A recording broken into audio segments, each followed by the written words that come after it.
Ele era o homem mais rico do Mato Grosso e nunca havia precisado de ninguém. Ela era uma viúva com um filho de 2 anos e nenhum lugar para dormir. Ele chegou para demolir tudo. Ela se recusou a sair.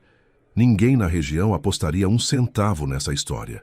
Mas ninguém sabia que a terra que ele comprou para destruir era a mesma terra onde ela havia crescido.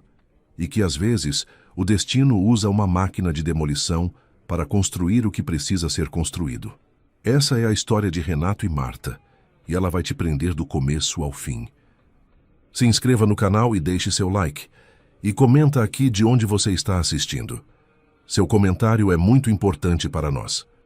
Ninguém na região acreditou quando soube. O homem mais rico do Mato Grosso, dono de milhares de hectares de soja, havia parado tudo. As máquinas, os negócios, os planos de expansão que levou anos construindo, por causa de uma mulher que encontrou num casebre que ele mesmo mandou demolir. E o mais incrível de tudo, a terra que ele comprou para destruir era a mesma terra onde ela havia crescido. Mas para entender como tudo isso aconteceu, é preciso voltar ao começo. Ao homem que Renato Teixeira era antes de encontrar Marta, e ao homem que ele se tornou depois. Renato Teixeira tinha 35 anos e um único amor na vida: a terra. Não qualquer terra. A terra vermelha e generosa do interior do Mato Grosso, aquela que no período certo ficava coberta de verde até onde a vista alcançava, fileira por fileira de soja crescendo sob o sol que não pedia licença para ninguém. Ele acordava antes das 5 da manhã todos os dias, não por obrigação, por escolha. Porque enquanto o mundo ainda dormia, Renato já estava de pé olhando para as lavouras, fazendo as contas na cabeça, pensando em como crescer mais, produzir mais, expandir mais. Era assim desde sempre. Era assim que ele havia sobrevivido. Aos 17 anos, Renato perdeu o pai. Aos 18, perdeu a mãe. Em menos de 2 anos, o menino que ainda não tinha barba fechada se viu sozinho no mundo, herdeiro de uma fazenda pequena, endividada e quase abandonada no interior do estado. A maioria das pessoas teria vendido e ido embora tentar a vida na cidade. Renato fez o oposto. Ficou. Trabalhou. Aprendeu sozinho o que não tinha quem ensinasse. Dormiu em noites de seca olhando para o céu pedindo chuva. Chorou em noites de tempestade pedindo que a lavoura não fosse embora. Teve anos bons e anos que quase o quebraram. Mas nunca parou. E com o tempo, a fazenda pequena e endividada foi crescendo. Primeiro devagar, depois rápido, depois de um jeito que o próprio Renato às vezes olhava e precisava de 1 segundo para acreditar que tudo aquilo era seu. Hoje, aos 35 anos, Renato Teixeira era o maior produtor de soja da região. Suas fazendas somavam uma área que levava mais de 1 hora para atravessar de carro. Tinha funcionários, maquinário de última geração, contratos com exportadoras, conta bancária que a maioria das pessoas não saberia nem como gastar. E tinha também José, seu encarregado há 12 anos. Um homem simples, de poucas palavras e muita lealdade, que conhecia Renato melhor do que qualquer pessoa neste mundo, o que não era difícil, porque Renato não deixava ninguém muito perto. "Patrão, o senhor nunca para", disse José numa tarde, enquanto os dois olhavam o horizonte da lavoura recém-plantada. "Parar para quê?", respondeu Renato, sem tirar os olhos da plantação. José não respondeu. Sabia que era pergunta retórica. Renato não parava, porque parar, para ele, sempre pareceu perigoso, como se o mundo pudesse desabar no intervalo entre uma decisão e outra. Como se a fortuna, que ele havia construído com tanto esforço, pudesse escorregar pelos dedos no momento em que ele baixasse a guarda. E talvez fosse por isso também que ele nunca tinha se permitido amar de verdade. Relacionamentos para Renato Teixeira eram pausas, distrações passageiras entre uma safra e outra. Ele mesmo dizia isso sem vergonha nenhuma, com aquela honestidade direta que tanto incomodava quanto desarmava quem o conhecia.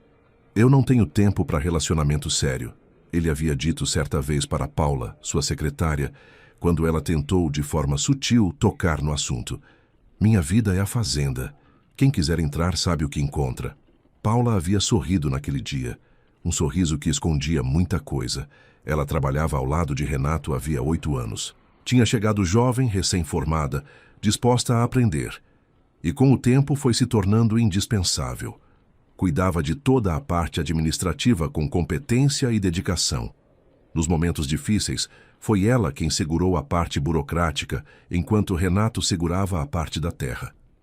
Numa safra especialmente ruim, quando os bancos apertavam e as contas não fechavam, foi Paula quem reorganizou os contratos, renegociou prazos e impediu que tudo desmoronasse.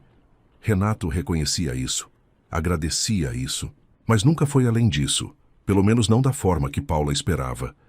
E essa distância, mantida por anos com a frieza característica de Renato, havia transformado o amor silencioso de Paula em algo mais escuro, mais possessivo, mais perigoso.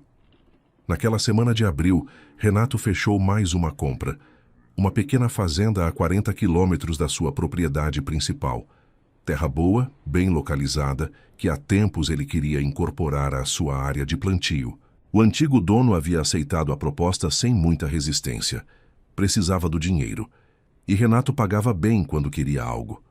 A negociação foi rápida, a papelada foi assinada e Renato já estava pensando nos próximos passos antes mesmo de guardar a caneta. A ordem para José foi a mesma de sempre.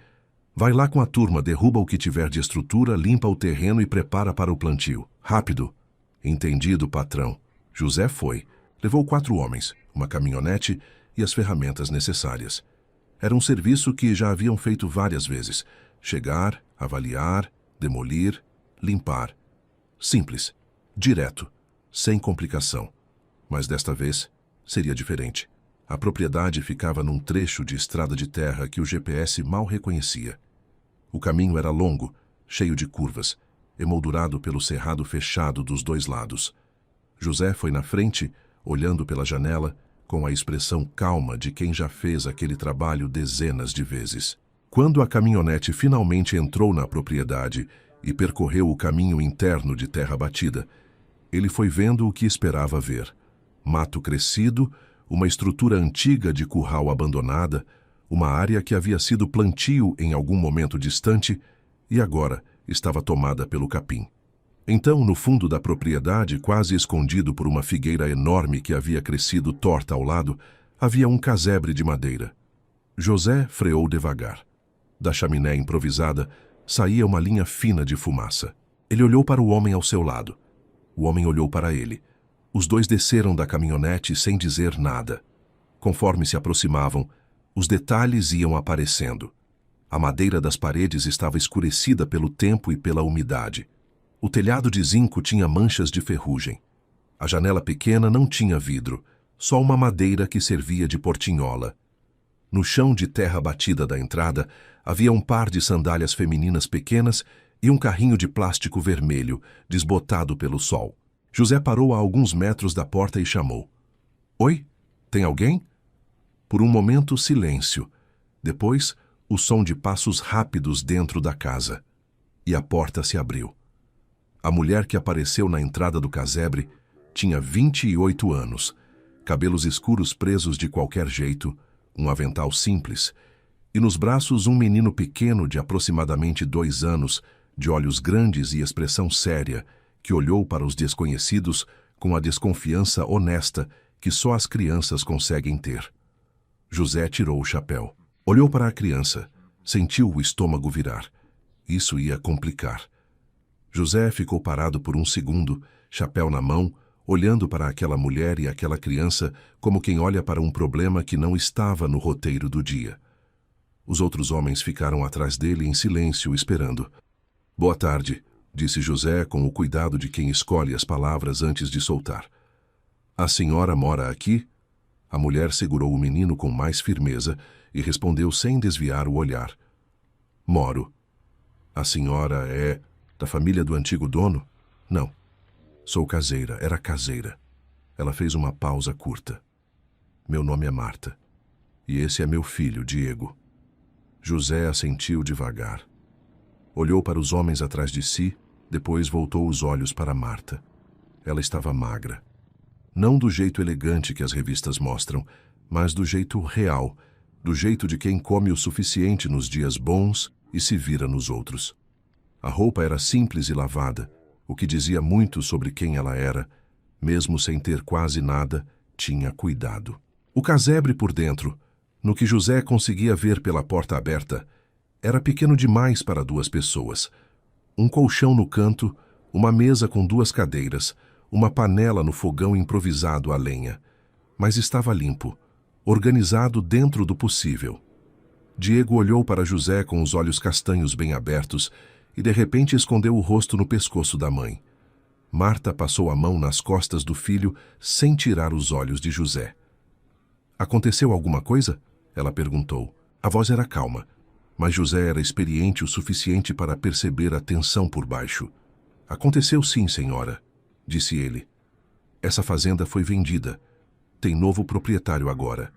E a ordem que eu recebi foi de vir aqui, derrubar as construções e preparar o terreno para o plantio de soja. Marta não piscou. Eu sei que a fazenda foi vendida, ela disse. Fui avisada antes, mas eu não tenho para onde ir. Fiquei na esperança de que o novo dono precisasse de alguém para cuidar da propriedade.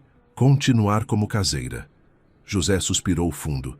Esse era exatamente o tipo de situação que ele não gostava. Não porque fosse covarde. Era tudo menos isso. Mas porque José tinha coração, e coração às vezes complica o que deveria ser simples. Senhora Marta, eu entendo a situação, mas o novo proprietário não vai precisar de caseiro. Aqui vai virar plantação. Não vai ter casa, não vai ter estrutura, vai ser só lavoura. Meu marido morreu, disse Marta, sem drama, sem choro, apenas como um fato que precisava ser colocado na mesa. Bebia muito. O coração não aguentou. Ele me deixou sem nada, sem dívida paga, sem família por perto, sem para onde ir. Eu não tenho família neste estado. Não tenho dinheiro para me mudar. Não tenho para onde levar meu filho. Diego, como se sentisse o peso daquele momento, saiu do esconderijo do pescoço da mãe e olhou novamente para José com aqueles olhos grandes. Então, apontou para o carrinho vermelho no chão lá fora e disse: Carro. Um dos homens atrás de José deu um meio sorriso involuntário e rapidamente fingiu que não. José respirou fundo, colocou o chapéu de volta na cabeça e disse com toda a gentileza que conseguiu reunir: Senhora, eu não posso tomar essa decisão. Preciso falar com o patrão. A senhora aguarda aqui? Marta olhou para ele por um momento. Depois disse: Não tenho para onde ir, seu José. Vou estar aqui. José voltou para a caminhonete, pegou o celular e ligou para Renato. Contou tudo em menos de 2 minutos, com a objetividade de quem sabe que o patrão não gosta de rodeio. Mulher, criança pequena, viúva, sem para onde ir, recusa a sair. Silêncio do outro lado da linha por alguns segundos. Depois Renato disse apenas: Fica aí, eu vou. José desligou e olhou para os homens. Esperem. 40 minutos depois, a caminhonete de Renato Teixeira entrou pela estrada de terra da propriedade, levantando uma nuvem de poeira fina. Ele desceu antes mesmo de o motor parar completamente, com a expressão de quem vem resolver um problema e voltar logo. Calça de trabalho, bota, camisa xadrez com as mangas dobradas até o cotovelo. O tipo de homem que parecia ter nascido naquela paisagem. Caminhou em direção ao casebre com passadas largas e foi então que viu. Marta estava no terreiro, agachada, ajudando Diego a empurrar o carrinho vermelho pelo chão irregular de terra.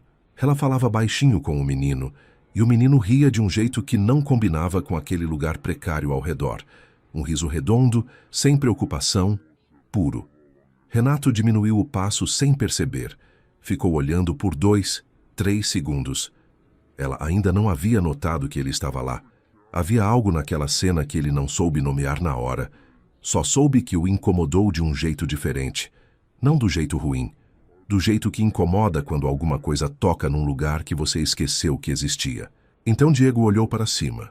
Viu o homem desconhecido parado a alguns metros e parou de rir. Marta seguiu o olhar do filho e se levantou devagar, pegando Diego no colo ao se erguer, num movimento automático de proteção. Os dois se olharam. Renato chegou mais perto e parou a uma distância respeitosa. Tirou os óculos de sol. Boa tarde. Eu sou Renato Teixeira. Comprei essa propriedade. Eu sei, disse Marta. Meu nome é Marta. E esse é o Diego. Diego olhou para Renato com aquela seriedade de 2 anos que parece avaliação técnica. Renato olhou para Diego por um segundo, só um segundo, e depois voltou os olhos para Marta. Meu encarregado me contou sua situação, disse ele direto. Eu comprei essa fazenda do antigo proprietário. Ele não me falou nada sobre você estar aqui. Ele não me vendeu junto com a fazenda, respondeu Marta, com uma pontada de ironia suave na voz que não era amarga, só honesta. Mas fui avisada que ia ser vendida. Fiquei porque não tinha escolha. Renato cruzou os braços, olhou para o casebre, para o terreiro, para o horizonte da propriedade ao redor. Aqui vai virar plantação de soja. Tudo isso vai ser demolido. Não tem como ser diferente. Eu sei, disse Marta. E olhou direto para ele sem desviar. Mas eu posso trabalhar. Cozinhar, limpar, lavar, cuidar de casa, cuidar de jardim, ajudar no que precisar. Não estou pedindo favor. Estou oferecendo trabalho em troca de um lugar para mim e para o meu filho. Renato ficou em silêncio. Esse tipo de situação ele não havia previsto. Não entrava nos seus planos, não estava nas suas planilhas, não tinha coluna no orçamento. E Renato Teixeira não gostava de coisas que não estavam nos planos. Foi então que Diego escorregou do colo da mãe. Desceu até o chão com aquela determinação de criança que acha que pode ir a qualquer lugar. Caminhou os poucos passos que separavam sua mãe do homem desconhecido e parou bem na frente de Renato. Olhou para cima, lá para cima, porque Renato era alto demais para a escala de 2 anos, e então abriu um sorriso com 3 dentes aparecendo e estendeu o carrinho vermelho na direção de Renato, como quem oferece o bem mais precioso que possui. Renato olhou para o carrinho, olhou para o menino. Algo passou pelo rosto dele, rápido demais para ter nome. Mas José, que havia se aproximado sem fazer barulho, viu. E guardou aquilo em silêncio. Renato se abaixou até o nível do menino, pegou o carrinho com cuidado, fingiu examinar como se fosse uma peça importante e devolveu com seriedade. Bom carro. Diego riu de novo. Aquele riso redondo. Renato se levantou, olhou para Marta e disse com a voz mais objetiva que conseguiu. Tem uma casinha nos fundos da minha fazenda principal. Pequena, mas tem o que precisa. Você cuida da minha casa, eu cuido do seu sustento. Você e o menino ficam na casinha enquanto o serviço estiver sendo bem feito. Marta respirou fundo. Havia dignidade naquele momento. Ela não pulou de alegria, não agradeceu em excesso, não se diminuiu. Olhou para ele com os olhos sérios e disse: Aceito. Se o senhor não vai se arrepender. Renato não respondeu. Virou e caminhou de volta para a caminhonete. José foi atrás, e quando chegou ao lado do patrão, os dois ficaram parados por um segundo lado a lado, olhando para a frente. Patrão, disse José baixinho com um cuidado enorme. O senhor fez a coisa certa. Renato não respondeu. Abriu a porta da caminhonete e entrou. Mas José havia trabalhado ao lado daquele homem por 12 anos e sabia que o silêncio de Renato tinha muitos tipos. Aquele não era o silêncio de quem discorda. Era o silêncio de quem sabe que algo mudou, mas ainda não está pronto para dizer em voz alta. 3 dias depois, Marta e Diego chegaram à fazenda principal de Renato Teixeira com uma trouxa de roupas, o carrinho vermelho e nada mais. Os funcionários observaram da distância com curiosidade mal disfarçada. A casinha nos fundos era simples, mas tinha cama, fogão, banheiro, janela com vista para o pomar. Para Marta, depois do casebre, pareceu um palácio.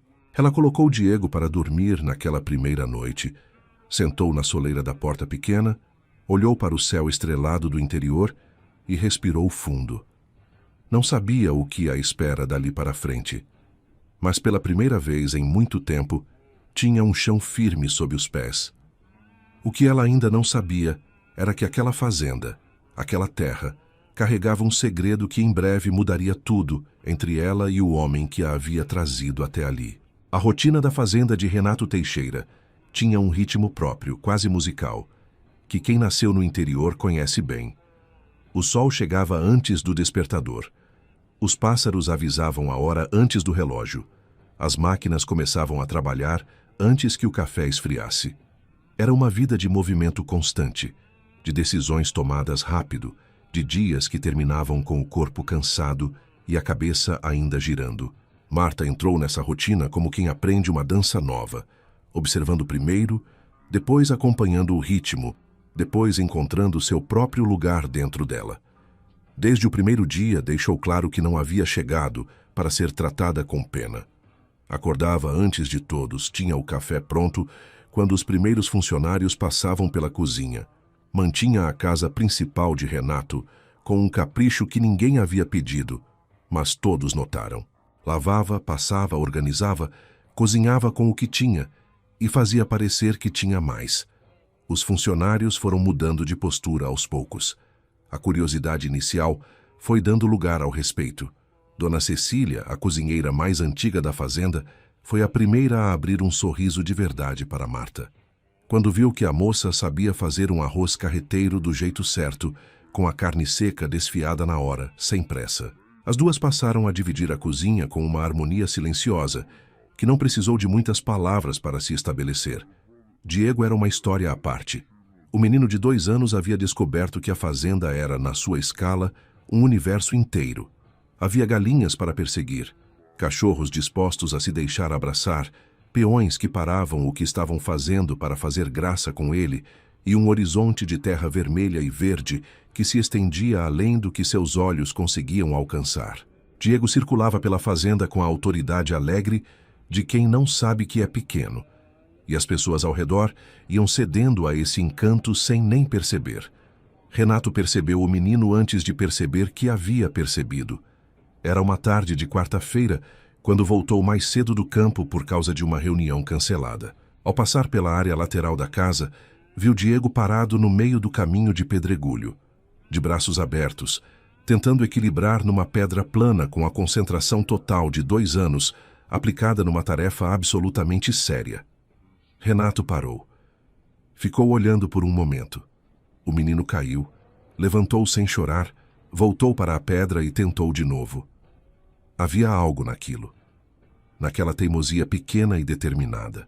Renato não ficou parado muito tempo. Tinha coisas para fazer, sempre tinha, mas aquela cena ficou com ele pelo resto do dia de um jeito que ele não soube explicar. À noite foi a primeira vez. Renato havia voltado tarde do escritório, como era comum. A fazenda estava quieta, os funcionários já recolhidos à casa principal em silêncio. Ele foi até a varanda dos fundos com um copo de água, como fazia às vezes quando a cabeça não queria desligar. E encontrou Marta sentada num dos bancos de madeira, olhando para o céu. Ela virou quando ouviu os passos, fez um gesto de levantar. "Fica", disse Renato, mais como reflexo do que como convite pensado. "Não precisa ir." Marta ficou. Renato sentou no outro banco, encostou os cotovelos nos joelhos e ficou olhando para a mesma direção que ela olhava. Silêncio por um tempo. Não o silêncio desconfortável de 2 estranhos, mas o tipo mais raro.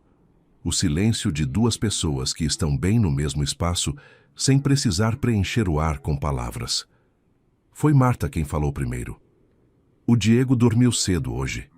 Acho que correu demais atrás das galinhas." Renato soltou um som curto que em outro homem seria uma risada, e nele foi o máximo que a situação conseguiu arrancar. "As galinhas da Dona Cecília já estão acostumadas com criança", disse ele. "Ela criou 4 filhos nessa fazenda. As galinhas sobreviveram a todos." Marta sorriu. Era um sorriso que Renato não havia visto ainda. Não o sorriso educado que ela usava durante o dia, mas um sorriso real, que chegava aos olhos. Conversaram por quase 1 hora.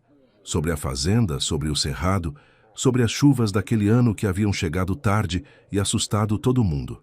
Renato falava pouco, mas falava certo, com a precisão de quem pesa as palavras antes de usar.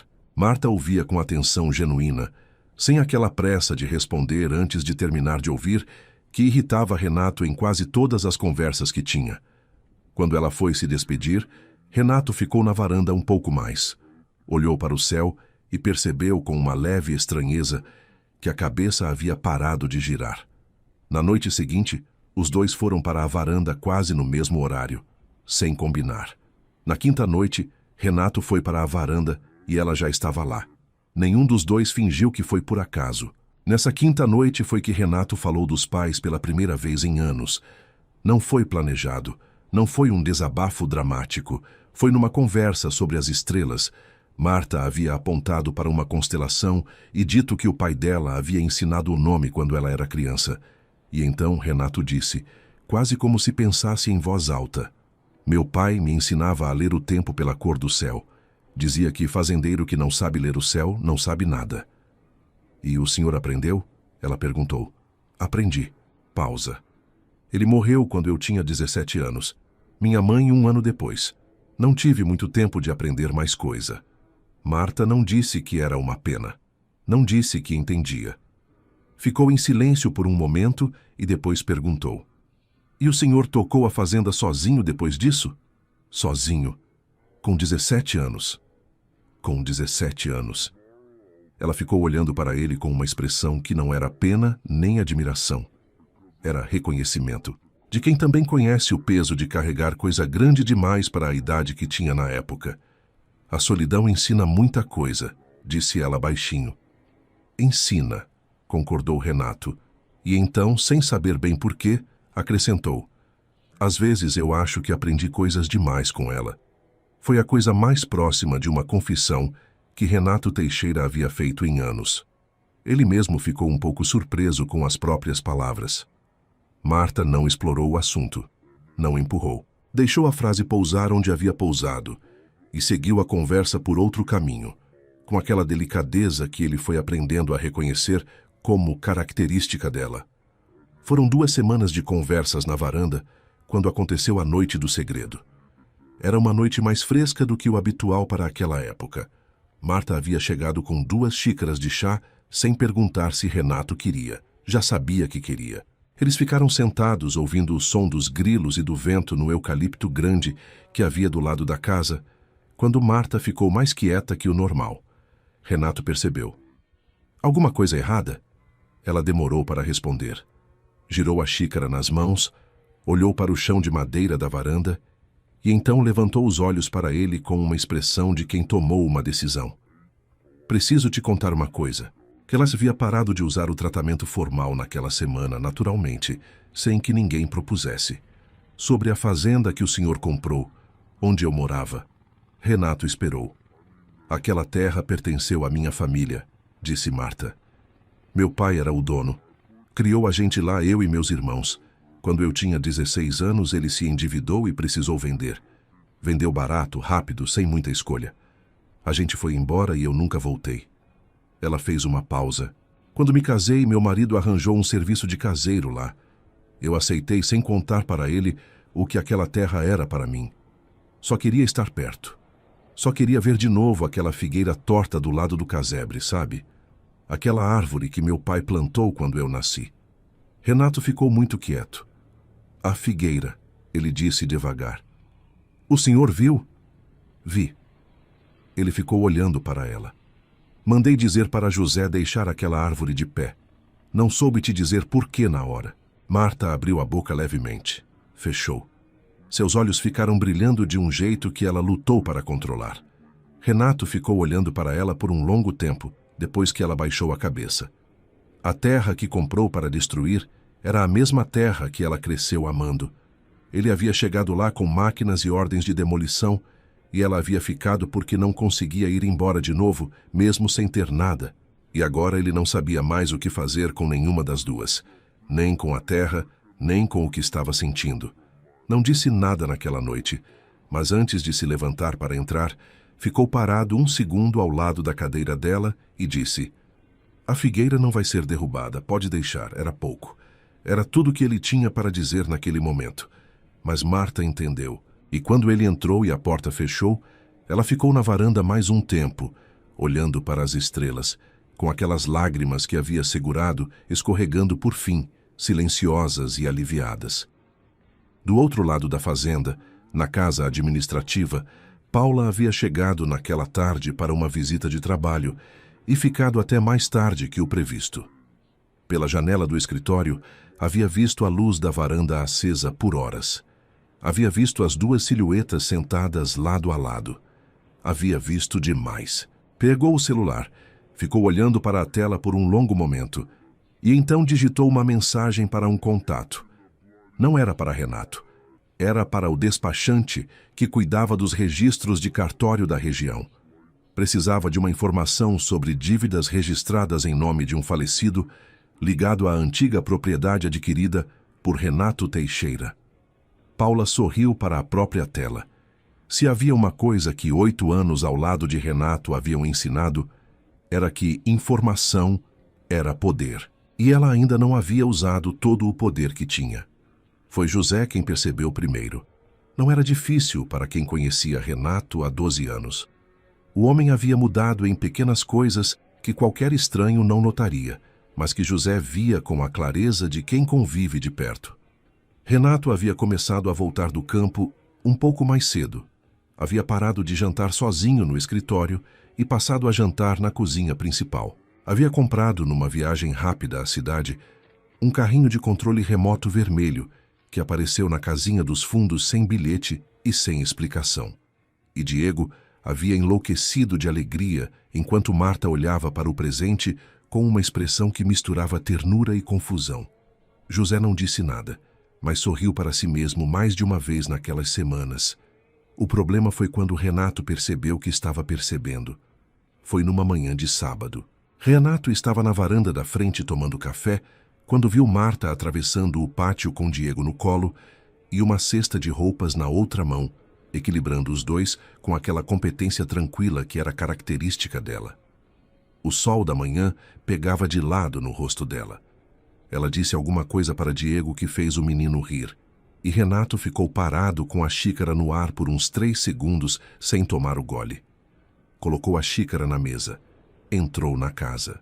Foi direto para o escritório. Abriu o computador e ficou olhando para a planilha de produção sem ler uma linha sequer por 10 minutos.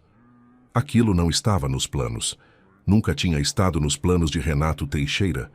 Ele havia construído sua vida inteira em cima de uma lógica simples. Controle o que puder controlar. Afaste o que puder atrapalhar. Não deixe nada crescer dentro de você que você não tenha plantado de propósito. Sentimento não planejado era risco. E Renato não gostava de risco que não fosse calculado. Então, fez o que fez com todo o problema que não sabia enfrentar de frente. Delegou. Chamou José ao final daquele dia e disse, com a voz mais neutra que conseguiu: "Quero que você vá até a Marta amanhã cedo e ofereça a ela um valor para ela ir embora. Um valor bom, que dê para ela se instalar em outro lugar com o menino. Fala que é do patrão, que é para facilitar a vida dela." José ficou parado. Olhou para Renato por um momento com aquela expressão de quem quer muito dizer alguma coisa e sabe que não deve. "Entendido", disse ele por fim. "O senhor quer que eu fale que ela tem que ir embora?" "Não." Renato franziu o senho. "Que ela pode ir se quiser, que é uma oportunidade." José assentiu devagar. "Alguma coisa mais, patrão?" "Não." José foi. E na manhã seguinte, com o desconforto de quem carrega uma mensagem que não acredita, sentou na mesa da cozinha pequena de Marta, aceitou o café que ela ofereceu e colocou o envelope com o dinheiro sobre a mesa. Marta olhou para o envelope. Olhou para José. Não tocou no envelope. "Quanto tem aí?" perguntou ela. "O suficiente para a senhora se instalar bem em outro lugar com o Diego. O patrão disse que é para facilitar." Marta ficou em silêncio por um momento. Então empurrou o envelope de volta na direção de José com a ponta dos dedos, devagar, e disse com uma voz completamente calma: "Fala para o seu patrão que eu não vim aqui por esmola. Vim trabalhar. Tenho feito meu serviço, tenho cumprido minha parte. Se ele quiser me mandar embora, que venha ele mesmo e diga." Olhando nos meus olhos. José pegou o envelope. Ficou olhando para ela por um segundo com algo parecido com orgulho no rosto. Levantou, colocou o chapéu e disse: "Vou levar o recado, senhora Marta." Renato estava no campo quando José o encontrou. Ouviu o recado palavra por palavra, em pé perto da caminhonete, com o sol batendo forte. Quando José terminou, ficou em silêncio. Virou para o horizonte verde da lavoura e ficou olhando por um tempo longo. "Mais alguma coisa, patrão?" Renato não respondeu. José conhecia aquele silêncio. Pegou as chaves da caminhonete e foi andando de volta, deixando o patrão sozinho com o horizonte e com o que quer que estivesse acontecendo dentro dele. Naquela noite, Renato foi para a varanda. Marta já estava lá. Nenhum dos dois mencionou o envelope, mas havia algo diferente no ar daquela noite. Uma tensão suave que não era ruim, só honesta. Como quando duas pessoas sabem de alguma coisa sem precisar dizer em voz alta. Foi nessa semana que Carlos apareceu. Carlos Drummond, sem nenhuma relação com o poeta, como ele mesmo gostava de avisar, era dono de uma fazenda de gado a uns 20 quilômetros de distância. Tinha 38 anos, era alto, bem apessoado, tinha aquele jeito fácil de homem que cresceu sem grandes traumas e por isso sorria com facilidade. Tinha negócios com Renato havia alguns anos, uma relação de vizinhança respeitosa e cordial. Apareceu numa terça-feira de manhã para tratar de um assunto sobre uma cerca limítrofe entre as duas propriedades. Renato estava no campo, então Carlos esperou na varanda da frente, tomando o café que Marta trouxe. Foi aí que aconteceu. Carlos olhou para Marta com aquela atenção que não precisava de palavras para ser entendida. Ela serviu o café com a naturalidade de sempre, sem perceber de imediato. Mas Carlos percebeu tudo. O jeito dela se mover, o sorriso breve que deu quando Diego apareceu correndo pelo corredor e quase derrubou a bandeja, a forma como ela pegou o menino no colo e disse alguma coisa baixinho no ouvido dele. Quando Renato chegou meia hora depois e encontrou Carlos na varanda, o vizinho disse, quase sem pensar: "Renato, você tem uma pessoa boa cuidando da sua casa." Renato olhou para Carlos, depois para a direção onde Marta havia entrado, depois para Carlos de novo. Não disse nada, mas alguma coisa no rosto dele fechou de um jeito sutil que José, que estava 2 metros atrás, registrou com atenção. Carlos começou a aparecer com mais frequência do que o necessário, sempre com algum pretexto razoável, uma questão da cerca, uma informação sobre o mercado, um convite para um jantar de negócios na cidade. Mas ficava tempo demais. Conversava com Marta quando encontrava, elogiava a comida, fazia graça com Diego. Era um homem genuinamente bom, sem má intenção. Só um homem que havia visto uma mulher bonita e interessante e estava tentando a sorte da única forma que sabia. Renato observava tudo em silêncio. E o silêncio foi ficando mais tenso a cada visita. Foi numa tarde que José, passando pela varanda onde Renato estava de braços cruzados, vendo Carlos ajudar Diego a soltar uma pipa no terreiro, não conseguiu segurar. "Patrão, o Carlos está vindo aqui todo dia, e a fazenda dele não precisava de tanta atenção assim, não." Renato virou para José com um olhar que poderia cortar cerca. José levantou as mãos em sinal de paz e foi andando, mas o sorriso no canto da boca ele não conseguiu esconder completamente. A situação chegou ao ponto crítico quando Carlos encontrou Marta sozinha no jardim lateral. Numa tarde em que Diego dormia e Renato estava numa reunião no escritório. Carlos chegou com o chapéu na mão e aquele sorriso fácil e foi direto ao ponto com uma honestidade que Marta teve que reconhecer como respeitosa. "Marta, eu sei que minha presença aqui tem sido mais frequente do que os negócios exigem, e você é esperta demais para não ter percebido por quê." Marta ficou quieta, com a tesoura de podar na mão, esperando. "Tenho uma propriedade boa, tenho uma casa espaçosa, tenho estabilidade. Preciso de uma resposta em 1 semana, porque vou viajar e preciso resolver algumas contratações antes de ir. Mas o que eu realmente quero te dizer é o seguinte: você e o Diego mereciam uma vida sem preocupação. E eu poderia oferecer isso." Marta ficou olhando para ele por um longo momento. Havia respeito na proposta. Isso ela reconhecia. Carlos não era um homem ruim. Era um homem que apareceu na hora errada. "Eu agradeço, Carlos, de verdade." Ela falou com cuidado. "Mas eu estou bem onde estou." Carlos assentiu sem insistir. Era homem de respeito. Se mudar de ideia, a semana ainda não terminou. Virou e foi embora. Marta ficou olhando para as plantas à sua frente por um momento. Não havia mentido para Carlos. Estava bem onde estava. O problema era que cada dia que passava, ela sabia mais claramente o motivo. E esse motivo tinha nome. Tinha o hábito de aparecer na varanda às 10 da noite. Tinha um jeito de olhar para ela que ela precisava parar de notar, antes que ficasse impossível de ignorar. Paula havia chegado naquela tarde para a visita administrativa mensal e visto a conversa de longe. Não ouviu o conteúdo, mas viu a proximidade, viu Carlos com o chapéu na mão, viu a expressão de Marta depois que ele foi embora. Naquela noite, Paula foi até a cozinha quando Marta estava sozinha guardando as louças. Ficou na porta por um segundo, avaliando. Então entrou com o sorriso mais suave que conseguiu fabricar. Marta, posso te falar uma coisa? De mulher para mulher? Marta virou secando as mãos no pano de prato e esperou. Eu conheço o Renato há 8 anos, disse Paula com voz macia, quase gentil. Estive ao lado dele nos momentos mais difíceis, e por isso te digo com o coração. Você não é a primeira. Teve outras antes de você. O Renato é assim. Se encanta rápido, trata bem por um tempo e depois esfria. É o jeito dele. Ela fez uma pausa calculada. O Carlos é um homem bom. Solteiro, estável, genuíno.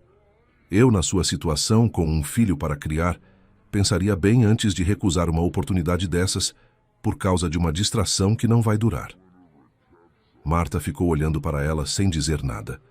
Paula saiu da cozinha com o mesmo sorriso suave e deixou o veneno fazer o trabalho dela. Nos dias seguintes, Marta foi ficando mais quieta, mais recolhida. Fazia o serviço com o mesmo capricho, tratava todos com a mesma gentileza, mas havia uma distância nova nos olhos dela, que Renato notou na primeira noite em que foram para a varanda e ela ficou monossilábica, olhando para o horizonte como se estivesse olhando para um lugar que ele não conseguia ver. Você está bem? Ele perguntou. Estou, ela disse. Mas não estava. E Renato sabia disso. O que ele não sabia era que Paula ainda não havia terminado. Enquanto Marta lutava internamente com as dúvidas que a secretária havia plantado, Paula havia recebido a informação que pediu ao despachante. As dívidas do marido falecido de Marta existiam no papel. Pequenas, quase esquecidas, mas existiam. E Paula escolheu o momento certo para usá-las. Numa tarde em que encontrou Marta sozinha no corredor da casa, Paula parou, abriu a bolsa com cuidado e tirou uma folha dobrada. Achei isso nos documentos da propriedade, disse ela, com uma voz que fingia preocupação. São dívidas registradas em nome do seu marido, ligadas à antiga fazenda. Tecnicamente, o novo proprietário poderia ser aconselhado a cobrar isso. Pausa. Eu ainda não falei nada para o Renato, mas achei que você devia saber. Marta olhou para o papel. Suas mãos estavam frias. Paula guardou o documento de volta na bolsa e saiu. Naquela noite, pela primeira vez desde que havia chegado, Marta não foi para a varanda. Ficou no quarto pequeno com Diego dormindo ao lado, olhando para o teto, sentindo o chão que havia parecido firme começar a tremer sob os pés. Abriu o armário. Tirou a mala debaixo da cama. Dobrou a primeira peça de roupa devagar, com os olhos secos e o coração apertado. Desta vez, ela não ia esperar ser mandada embora. José tinha o hábito de dar uma última volta pela fazenda antes de dormir. Era uma coisa de homem do campo, quase instintiva. Checar se estava tudo certo, se os animais estavam quietos, se as máquinas estavam cobertas. Naquela noite, ao passar pelos fundos da casa principal, viu a luz acesa na casinha de Marta, numa hora em que normalmente já estava apagada. Não deu importância de início. Mas quando passou de volta uns 20 minutos depois e a luz ainda estava acesa, algo o fez parar. Bateu de leve na porta. Marta abriu com Diego no colo, dormindo pesado com a cabeça no ombro dela. Atrás dela, José viu a mala aberta em cima da cama com roupas dobradas dentro. Os dois ficaram se olhando por um segundo. Senhora Marta, disse José baixinho para não acordar o menino. O que está acontecendo? Vou embora, seu José, disse ela com aquela calma que era sua marca, aquela calma de quem já tomou uma decisão e não vai voltar atrás. Agradeço tudo, mas é melhor assim. José ficou parado por um momento. Então disse, com licença. Virou e foi em direção à casa principal com o passo rápido de quem tem urgência. Bateu na porta do escritório, onde Renato ainda estava trabalhando, entrou sem esperar resposta e disse diretamente, Patrão, a Marta está fazendo a mala. Renato levantou os olhos do computador. O quê? Ela está arrumando as coisas. Parece que vai embora. Renato ficou parado por 2 segundos, que pareceram muito mais. Então fechou o computador. Levantou e saiu do escritório sem pegar chapéu, sem pegar chave, sem dizer mais nada. Bateu na porta da casinha dos fundos. Marta abriu. Diego havia sido deitado na cama e dormia profundamente. A mala ainda estava aberta em cima da cama com metade das coisas dentro. Renato olhou para a mala. Olhou para ela. Me explica, disse ele. Marta ficou em pé na porta, sem convidá-lo para entrar, com aquela postura reta que ele havia aprendido a reconhecer como o jeito dela de se proteger. Acho melhor eu ir, disse ela. Antes que fique mais difícil. Antes que fique mais difícil, como? Renato franziu o senho. O que aconteceu? Ela ficou em silêncio por um momento. Então foi até a mesinha pequena do quarto, abriu a gaveta e tirou um papel dobrado. Estendeu para ele. Renato abriu. Leu. Releu. O senho foi fechando mais e mais conforme seus olhos percorriam as linhas. Quem te deu isso? A Paula. Renato ficou muito quieto. Dobrou o papel devagar, colocou no bolso da camisa e perguntou. E o que mais ela te disse? Marta respirou fundo. Contou. As palavras sobre as outras mulheres, sobre ser uma distração passageira, sobre o Carlos ser uma oportunidade real. Contou tudo com a voz firme de quem não quer parecer vítima, só quer ser honesta. Renato ouviu tudo sem interromper, com o rosto fechado e os olhos fixos nela. Quando ela terminou, ele ficou em silêncio por um momento. Então disse, vem comigo. Renato. Por favor. Ela foi. Os dois saíram pela porta dos fundos e foram até a casa principal. Renato entrou, subiu o corredor e bateu com força na porta do quarto de hóspedes, onde Paula havia ficado naquela noite por causa de uma reunião cedo no dia seguinte. A porta abriu em menos de um minuto. Paula apareceu, viu Renato, viu Marta atrás dele e empalideceu levemente. Renato, eu posso explicar? Não precisa explicar, disse ele, com uma calma que era mais pesada que qualquer grito. Eu só preciso que você confirme. Paula fechou os olhos por um segundo. Quando abriu, havia uma mistura de desafio e derrota no rosto dela. Sim, disse ela. Fui eu. As dívidas do marido dela, disse Renato. Você sabia que eu já havia quitado isso? Marta virou para ele de repente. Paula piscou. Eu não sabia. Quitei semana passada, disse Renato sem tirar os olhos de Paula. Quando o despachante me mandou os documentos da propriedade e encontrei o registro. Paguei antes de qualquer cobrança porque não era justo que ela carregasse isso. Não te falei porque não era assunto que precisava passar por você. Paula abriu a boca. Fechou. Havia algo se desmoronando no rosto dela, que não era só o plano. Era anos de espera, de silêncio, de amor que nunca havia sido pedido nem reconhecido. Eu estive aqui por 8 anos, disse ela, e a voz saiu diferente agora, sem a armadura de antes.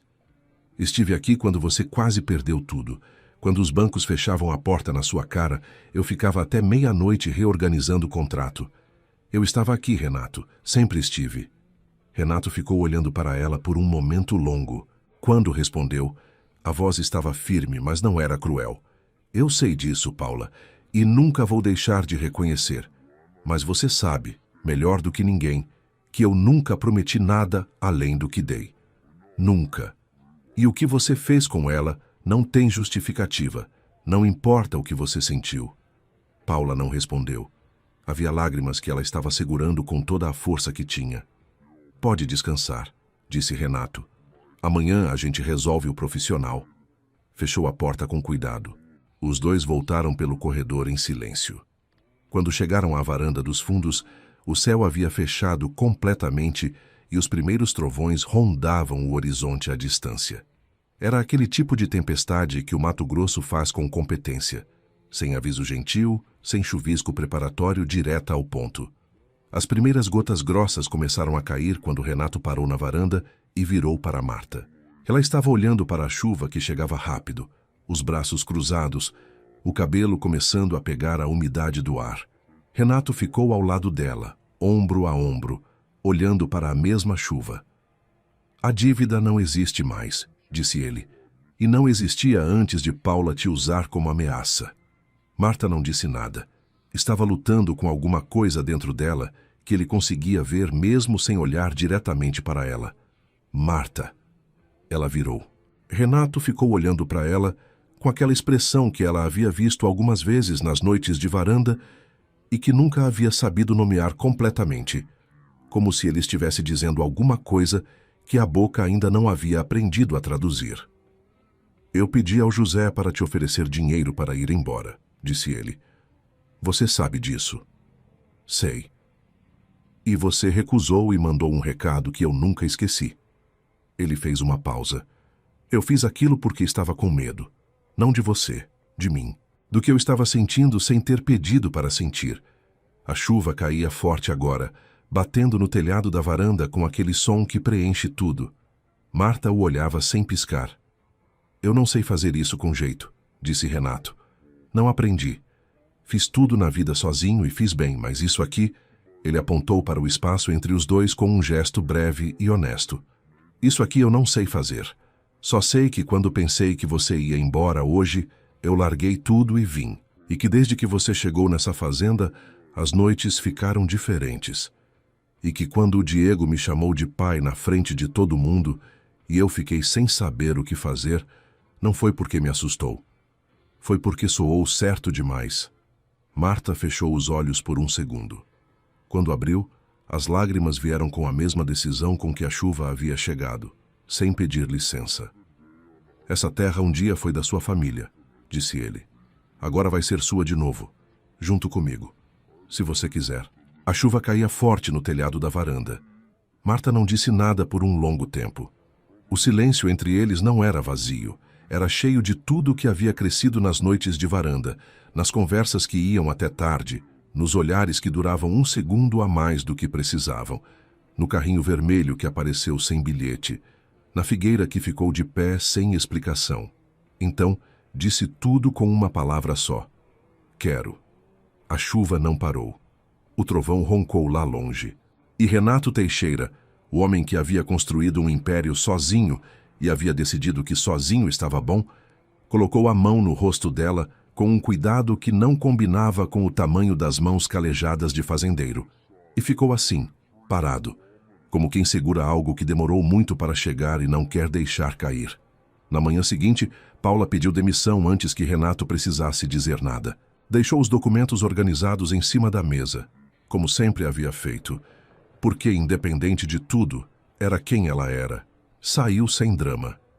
Renato a acompanhou até o carro, agradeceu os 8 anos com sinceridade, e ela foi embora pela estrada de terra sem olhar pelo retrovisor. 3 dias depois, Renato reuniu todos os funcionários no pátio central da fazenda. José estava na frente, com aquele sorriso que não cabia no rosto. Dona Cecília segurava o avental nas mãos. Os peões estavam enfileirados com os chapéus na mão, sem saber exatamente o que esperar. Renato ficou de pé, com Marta ao lado, Diego no colo dela olhando para a multidão com seriedade de 2 anos.